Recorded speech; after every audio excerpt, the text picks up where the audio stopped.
Ito na mga idol, palitan na natin ang bagong clutch master kit. Ito ang clutch master cylinder nya.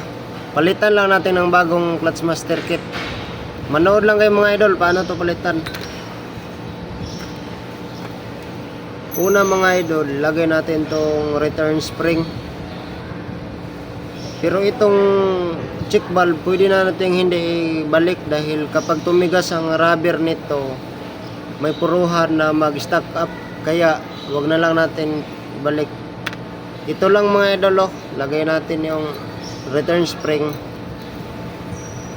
spring, tapos primary rubber cap, lagay natin to.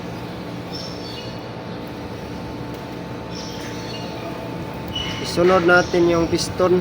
Ito na mga idol, piston.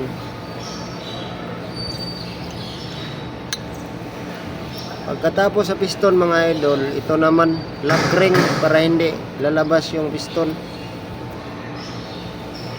Ang paggamit natin ng lock ring mga idol, gamitan natin ng circlip remover inside ang gagamitin natin.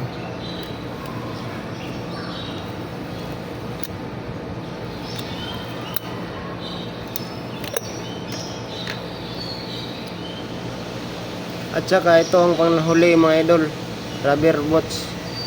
Ito yung tawag na dust cover para hindi makapasok yung alikabok, tubig at saka mga iba pang pwedeng makapasok sa ilalim.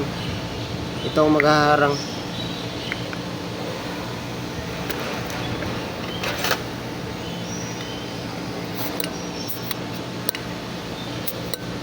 Okay na mga idol, pwede natin itong ikabit sa sasakyan.